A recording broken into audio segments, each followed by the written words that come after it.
नमस्कार, मैं हूं श्वेता झा और आप देख रहे हैं आज तक। इस वक्त की बड़ी खबर आपको बता दें, सुप्रीम कोर्ट से झटका लगा है अरविंद केजरीवाल यानी कि केजरीवाल सरकार को। आपको बता दें, एसीबी मामले में सुप्रीम कोर्ट से ये सरकार का झटका है सरकार को, केजरीवाल सरकार को। सुप्रीम कोर्ट ने हाईकोर्ट के आदेश पर रोक लगा दी है।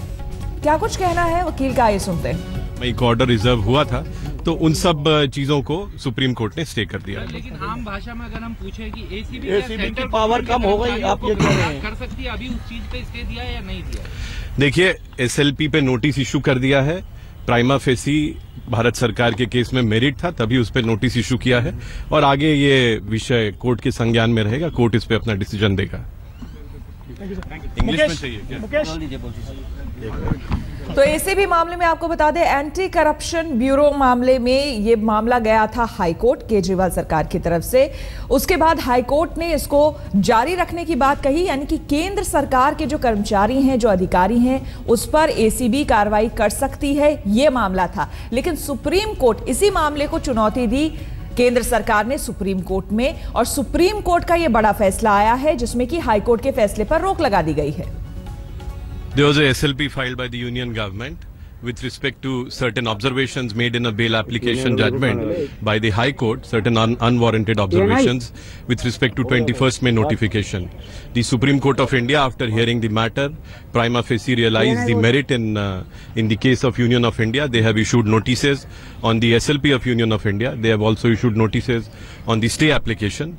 All the unwarranted observations which were there in para 66 have been stayed by the Supreme Court of India, and the Delhi government has been High Court judgment में कुछ unwarranted observations थे जो केंद्र सरकार का 21 मई का नोटिफिकेशन था उसको लेके, और केंद्र सरकार ने अपनी दलील दी और कोर्ट ने प्राइमा फेसी जो केंद्र सरकार का केस है उसको अप्रिशिएट किया और केंद्र सरकार की एसएलपी पे नोटिस इशू किया, जो स्टे एप्लीकेशन थी उस पे नोटिस इशू किया, और जो पैरा 66 में जो ऑब्जर्वेशंस जो 21 मई वाले नोटिफिकेशन को लेके हाई कोर्ट ने दिए थे, उन ऑब्जर्वेशंस को सुप्रीम कोर्ट ने स्टे कर दिया है।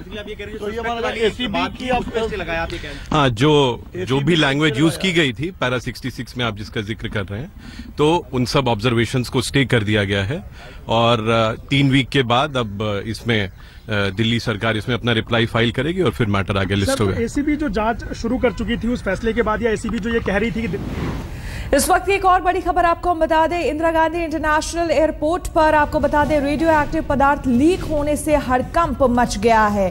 तो दिल्ली एयरपोर्ट पर हड़कंप मच गया है और बताया जा रहा है कि रेडियो एक्टिव पदार्थ जो है उसके लीक होने से ये हड़कंप मच गया है। इंदिरा गांधी इंटरनेशनल एयरपोर्ट, वो भी दिल्ली का, आप समझ सकते हैं कि यहाँ पर हजारों लाखों यात्री रोज उनका आना जाना होता है, ढेरों फ्लाइट्स होती हैं जिनको पकड़ना होता है, विदेशों से लोग यहाँ पर आते हैं इस इंटरनेशनल एयरपोर्ट पर, और यहाँ पर कितने लोग होते हैं उसका अंदाजा आप लगा सकते हैं क्योंकि दिल्ली का एयरपोर्ट है, इंदिरा गांधी इंटरनेशनल एयरपोर्ट है। ऐसे में खबरें आ रही है, उसके मुताबिक बताया जा रहा है कि इंदिरा गांधी इंटरनेशनल एयरपोर्ट पर रेडियो एक्टिव पदार्थ के लीक होने से हड़कंप मच गया है और यहां पर हालांकि जांच जो है वो शुरू हो गई है और पता लगाने की एनडीआरएफ की टीम जो है वो कोशिश कर रही है कि आखिर कैसे ये लीक हुआ है और इससे नुकसान ना हो किसी को, ये कोशिश की जा रही है। तो एनडीआरएफ की टीम जो है वो पहुंच गई है। अरविंद ओझा हमारे संवाददाता हमारे साथ जुड़ गए हैं। अरविंद, पूरी खबर बताएं। रेडियो एक्टिव मटेरियल है जो टर्की की फ्लाइट थी, स्पेशल फ्लाइट, उससे लाया जा रहा था। जो सूत्र बता रहे हैं, ये जो रेडियो एक्टिव मटेरियल है जो मेडिकल साइंस के लिए इस्तेमाल होता है, वो फोर्टिस अस्पताल जो है उसके लिए लाया जा रहा था। आनंद फानन में जो एक जो डिब्बा था उससे ये रेडियो एक्टिव मटेरियल लीक हुआ, जिसके बाद वहाँ हड़कंप मच गया कार्गो टर्मिनल पर। उसके बाद जो तमाम अधिकारी वो मौके पर मौजूद है, एनडीआरएफ की टीम मौजूद है और ये जांच करने की कोशिश की जा रही है, लेकिन जो आसपास का एरिया है उसको कॉर्डन ऑफ कर दिया गया है। जी बिल्कुल, बहुत बहुत शुक्रिया आपका अरविंद तमाम जानकारी के लिए। तो ये अच्छा है कि आसपास का इलाका जो है वो खाली करा लिया गया है ताकि किसी को नुकसान ना हो। और अब देखिए 10 मिनट में 50